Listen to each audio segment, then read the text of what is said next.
Assalamualaikum warahmatullahi wabarakatuh. Rahayu. Eh, Sekarang saya berada di salah satu situs bersejarah, yaitu situs Lingga Kajar, atau masyarakat setempat mengatakan Punden Mbah Ponyo. Berbicara tentang Desa Kajar, Desa Kajar itu memiliki arti.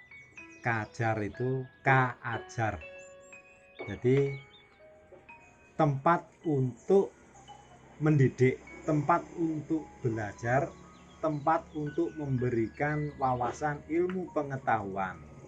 Nah, ilmu pengetahuan yang diberikan oleh para guru, oleh para resi, para brahmana yang ada di Desa Kajar, ini berkaitan dengan berbagai macam hal keilmuan. Ada ilmu tentang pemerintahan, ilmu tentang ketuhanan, ilmu budi pekerti, tentang ilmu-ilmu yang lain, baik itu kanuragan, tentang bagaimana sastra dan aksara. Makanya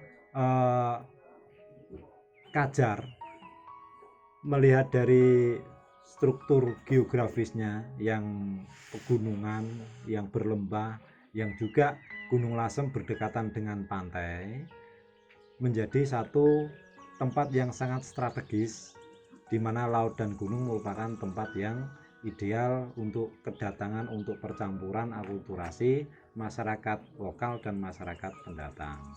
Nah, Desa Kajar sendiri memiliki beberapa situs, gitu ya. Bisa saya katakan bahwa Desa Kajar ini menjadi satu-satunya desa di Lasem, di Kabupaten Rembang, yang memiliki kelengkapan sejarah, baik sejarah era prasejarah, era klasik Hindu-Buddha atau era zaman Mojopahitan, era awal Islam, era kolonial atau penjajahan.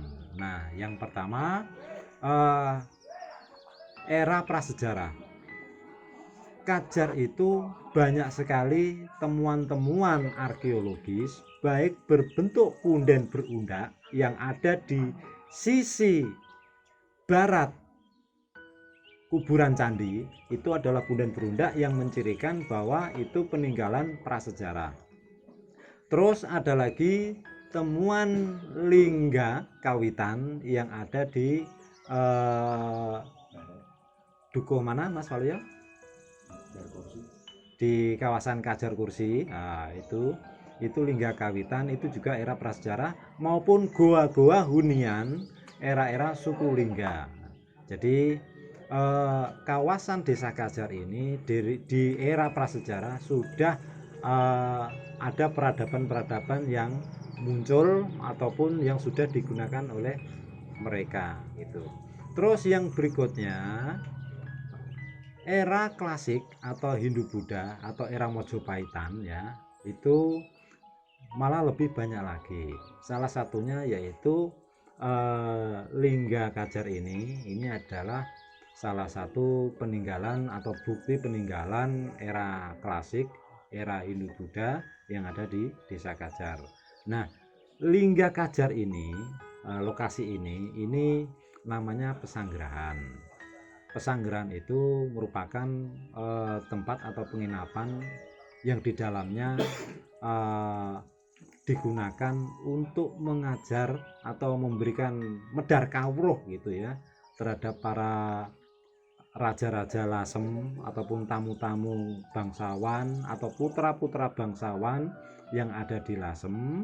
Dan setelah itu mereka melakukan tapa brata atau olah spiritual semadi di atas, di tempat Goa Duna.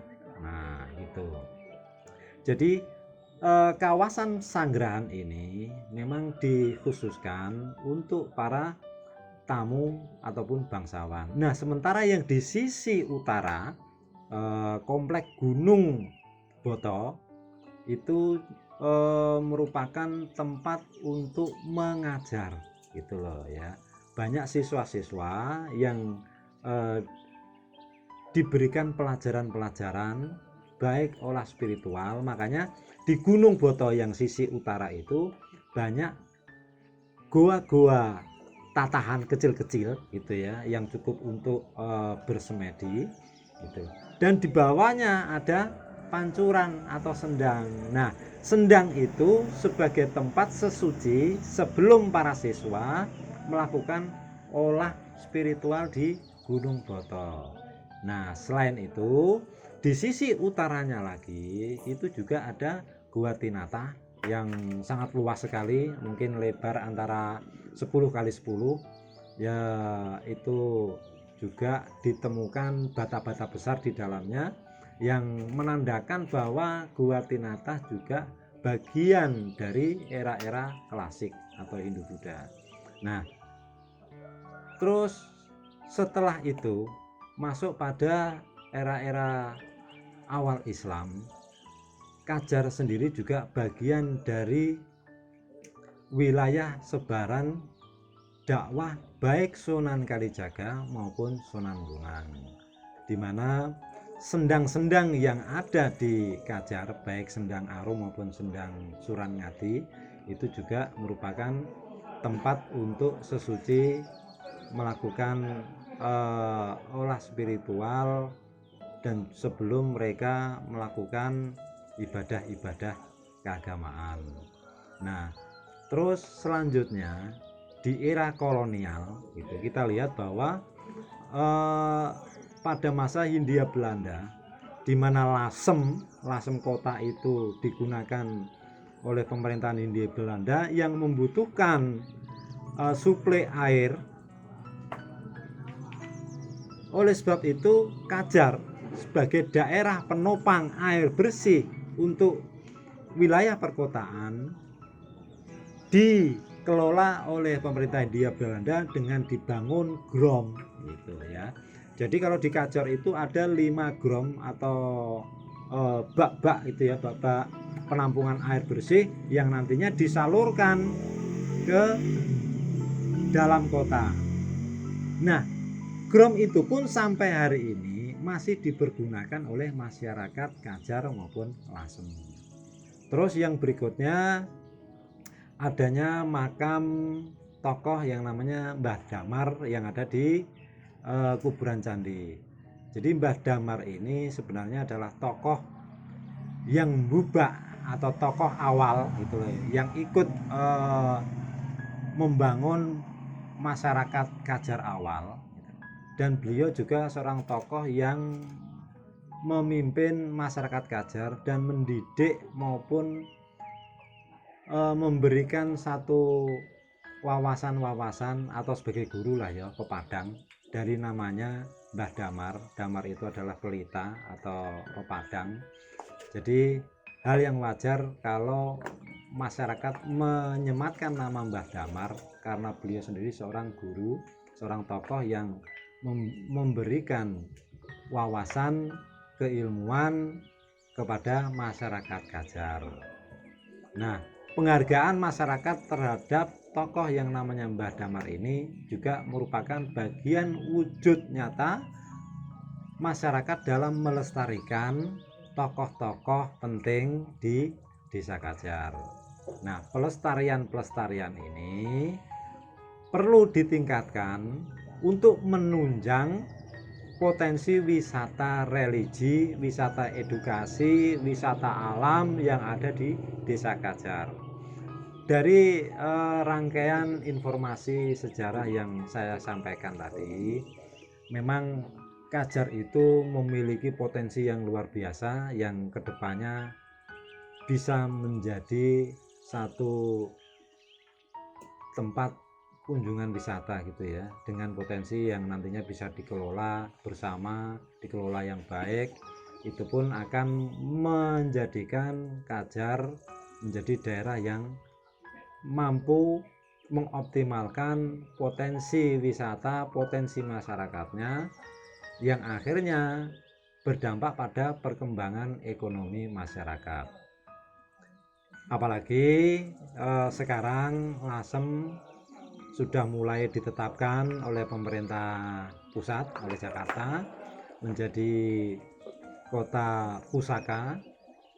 Zona intinya ada di alun-alun dan masjid.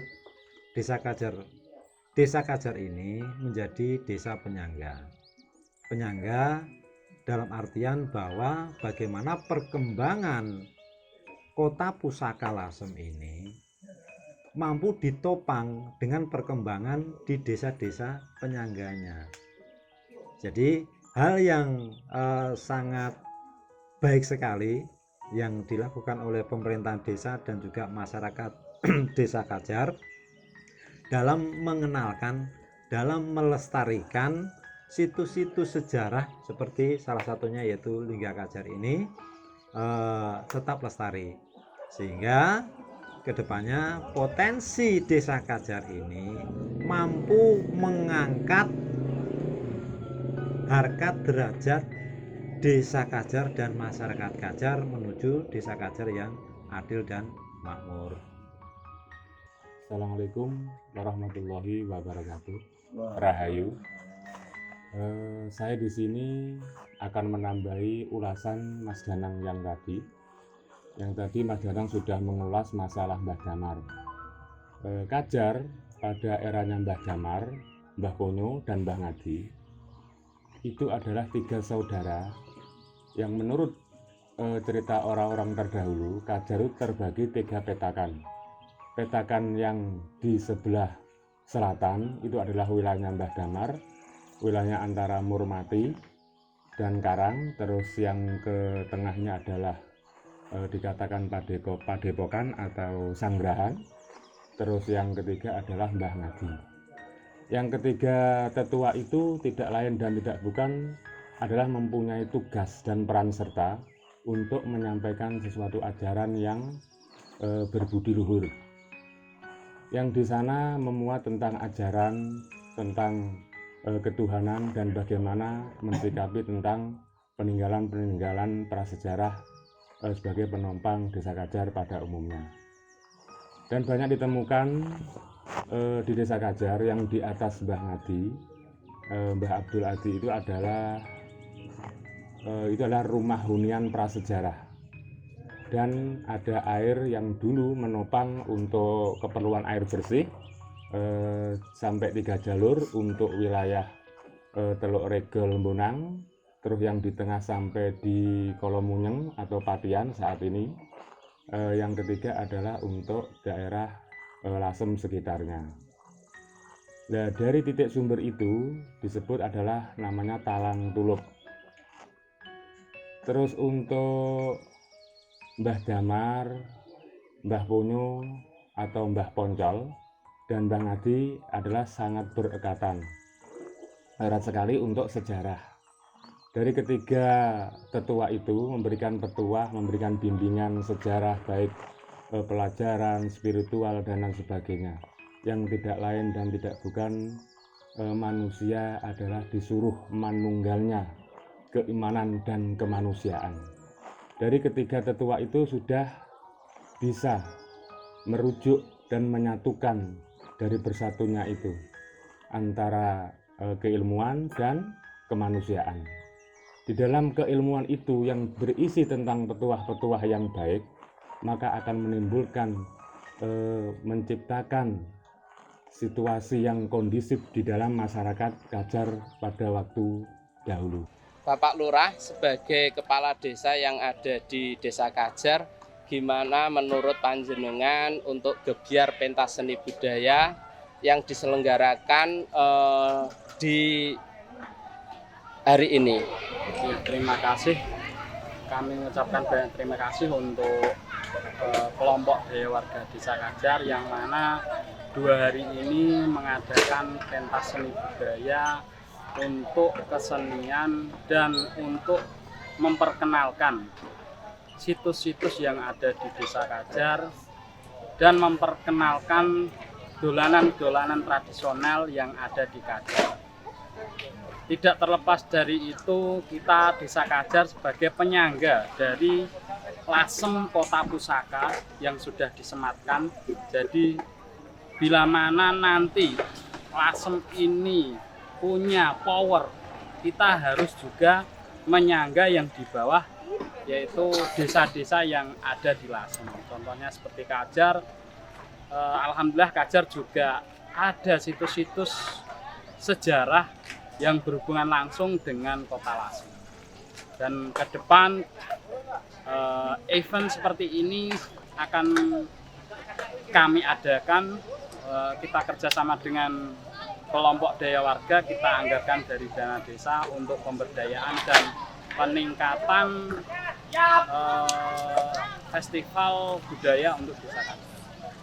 Ya, terima kasih Bapak telah memberikan sepatah dua patah untuk kegiatan hari ini. Terima kasih Pak. Ya.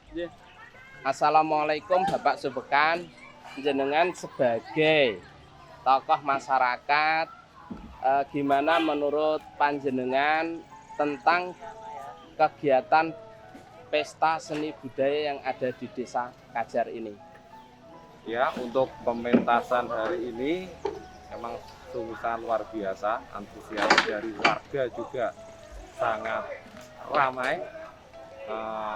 Untuk pementasan hari ini ada pentas tari yang rata-rata emang semua pesertanya itu adalah dari Desa Kajar sendiri, anak-anak yang ikut tari tadi.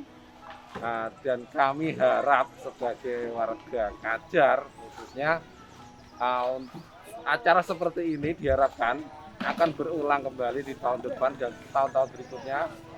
Berharap untuk anak-anak Kajar biar lebih banyak yang ikut berperan serta dalam pentas seni dan budaya untuk menggali itu keahlian anak-anak, bisa jadi hobi untuk meriahkan acara-acara seperti ini. Seperti itu kami harapkan untuk tahun-tahun berikutnya, diharapkan ada event-event lagi seperti ini, diharapkan lagi juga lebih meriah lagi, mungkin ada acara pasrah tradisional, terus pentas teater atau apa yang bisa memeriahkan paling tidak untuk anak-anak Desa Kajar itu sendiri. Ya, begitu Pak. Terima kasih sambutan dari Bapak Subekan. Saya mohon maaf kalau ada salah kata. Terima kasih Bapak. Bu Winarti, Anda sebagai tokoh perempuan yang ada di Desa Kajar, menurut Ibu tentang kegiatan pesta budaya hari ini gimana Bu, menurut panjenengan? Menurut saya mengacungi jempol Pak. Karena apa? Di samping bisa melatih kemandirian anak-anak, juga bisa melatih ibu-ibu PKK bisa memasarkan produk apa yang ada di PKK Pak. Contohnya wedang marem, keripik singkong pedas, itu bisa diupayakan sama PKK karena adanya gebyar pentas seni budaya dalam festival desa budaya ya Pak ya. Itu, terima kasih. Untuk kelanjutan di tahun-tahun berikutnya gimana Bu menurut panjenengan? Kalau menurut saya untuk tahun kelanjutannya agar desa budaya ini membimbing adanya gebyar seni budaya dengan baik agar kedepannya bisa maju Pak. Terima kasih. Ya, terima kasih Bu Winarti.